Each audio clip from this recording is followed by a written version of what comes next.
teachings right now. We're going to flip to the Book of Jobs, the New King James book. The Book of Job.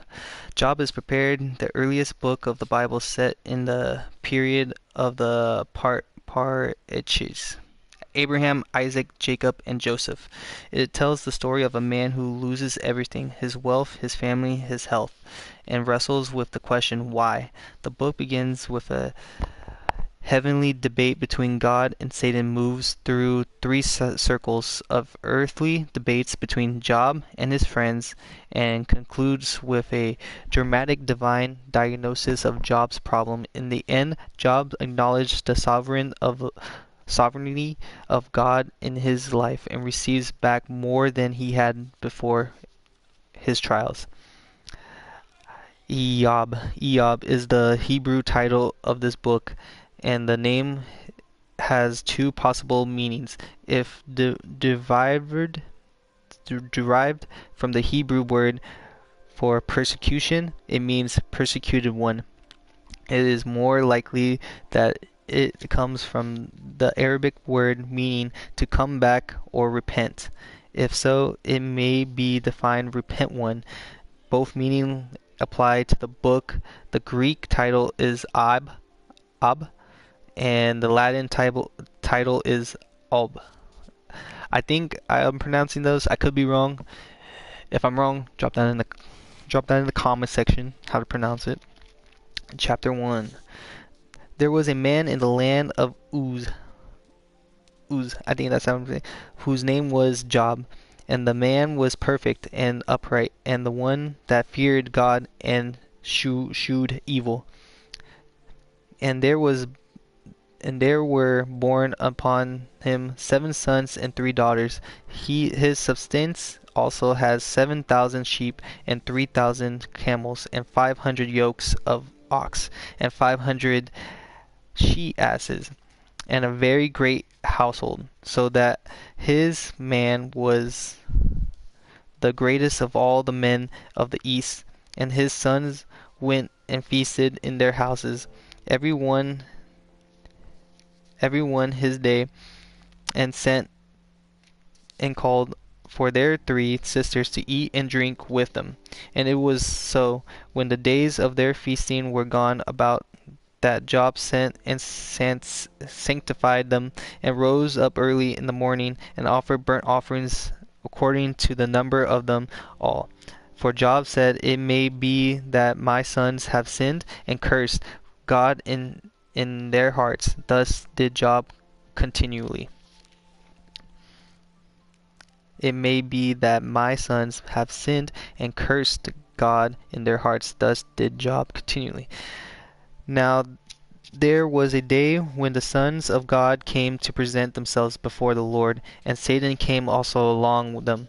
And the Lord said unto Satan, whence comest thou? Then Satan answered the Lord and said, from going to and fro in the earth, and from walking up and down in it. And the Lord said unto Satan, hast thou considered my servant Job, that there is none like him in the earth, a perfect and upright man, one that feareth God and shewed evil? Then Satan answered the Lord and said, doth Job fear God for naught? Hast not thou made a hedge against him, and about his house, and about all that he has on every side? Thou hast blessed the work of his hand, and his substance is increased in the land.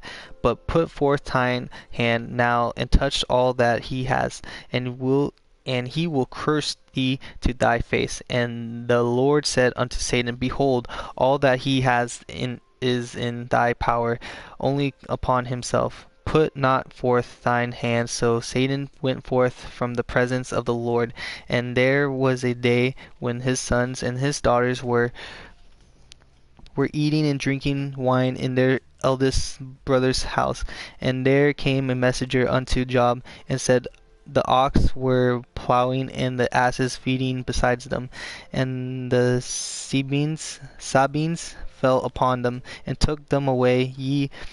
They have slain the servants with the edge of the sword, only and I only am escaped alone to tell thee.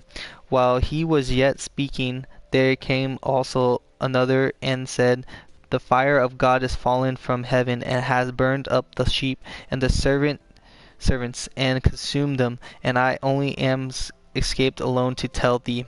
While he was yet speaking, there came another and said,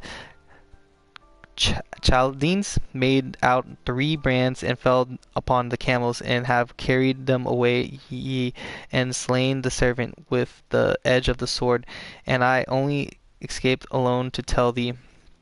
While he has yet speaking, there came also another and says, thy sons and thy daughters were eating and drinking wine in the eldest brother's house, and behold, there came a great wind with a wilderness, and smote the 4 corners of the house, and it fell upon the young men, and they died, and I am escaped alone to tell thee.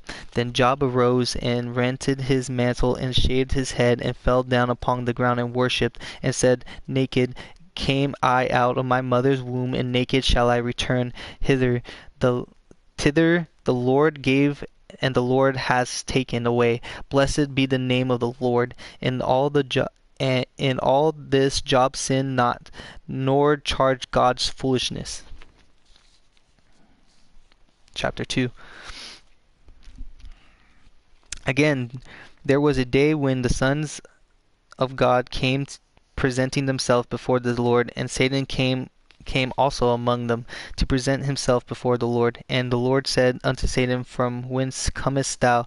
And Satan answered the Lord and said, from going to and from in the earth, and from walking up and down in it.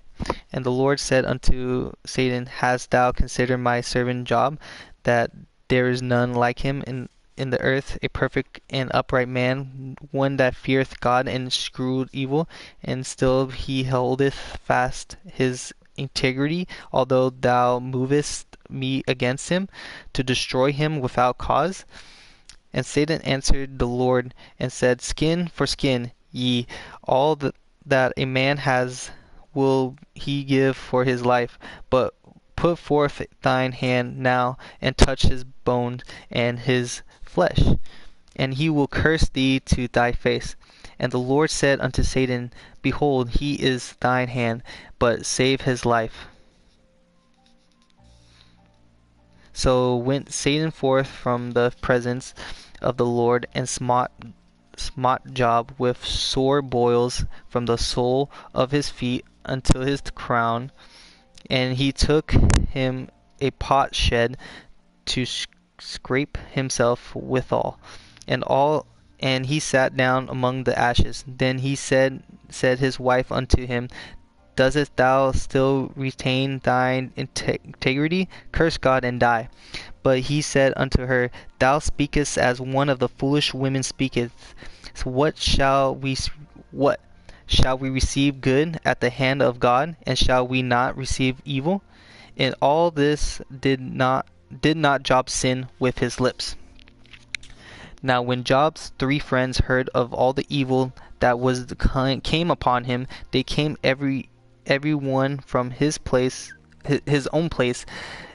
Elpis the Termite, and Bildad the Shuhite, and Zophar the Naamathite.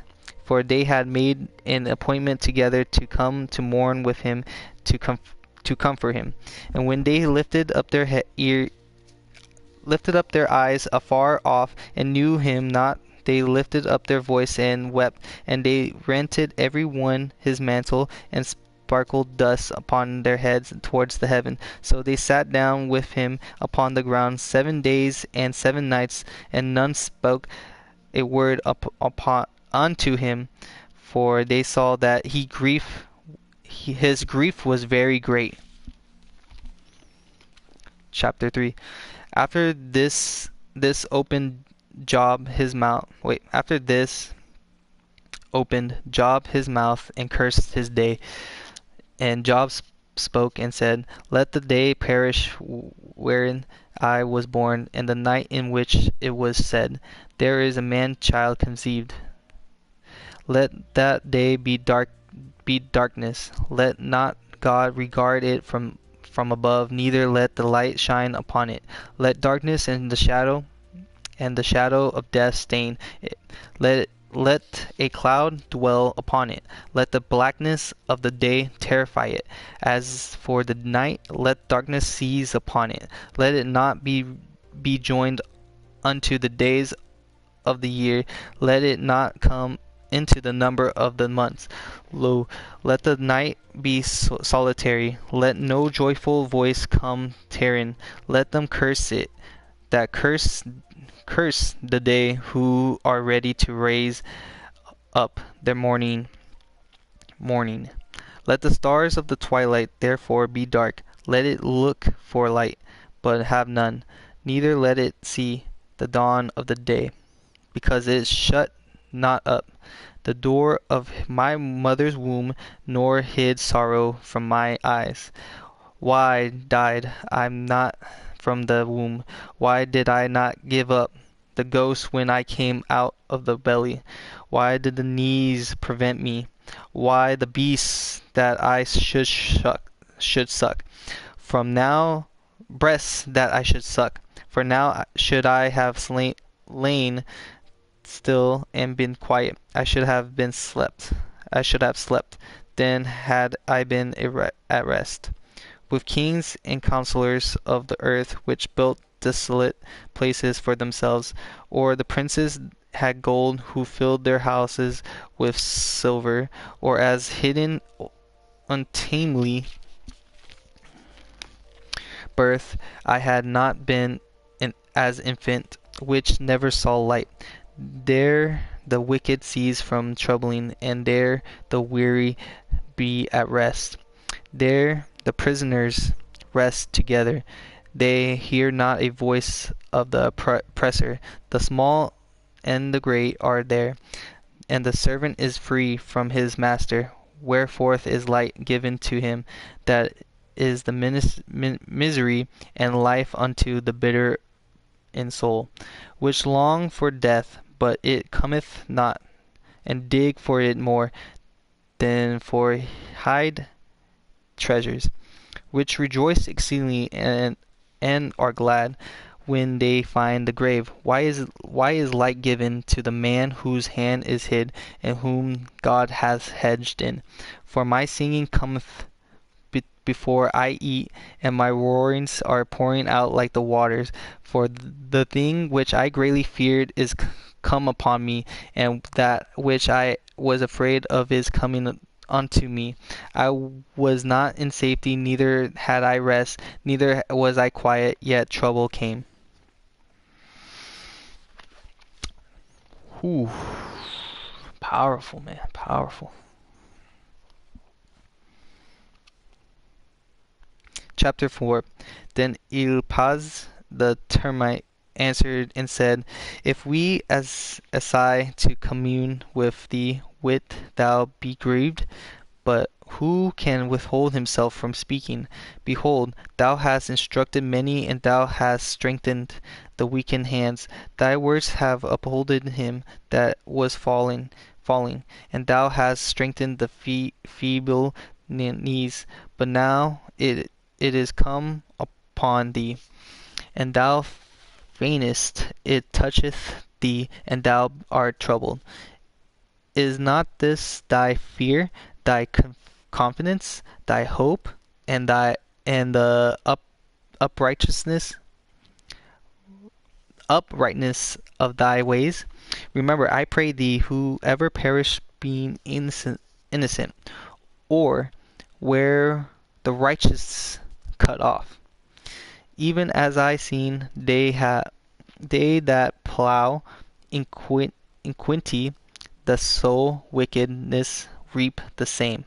By the blast of God they perish, and by breath of the nostrils they are consumed. The roaring of the lion and the voice of the fierce lion and the teeth of the young lions are broken. The old lion perisheth for lack of prey, and the strut lion's whelps are scattered abroad. Now a thing was secretly brought to me, and my ear received it little therefore, in thought from a vision of the night when deep sleep fallen on men. Fear came upon me, and trembling which made all my bones to shake. Then a spirit passed before my face, and a hair of my flesh stood up. It stood still, but I could not discern the form. Therefore, an image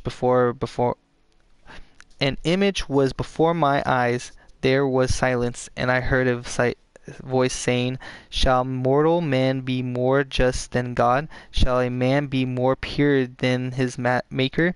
Behold, he put no trust in his servant, and his angels charged with folly. How much less in them that dwell in the house of clay, whose foundation is in the dust, which are crushed before the moth. They are destroyed before morning to evening. They perish for every without any regarding it. Doth not their excellence which is in them go away? They die even without wisdom." Chapter 5.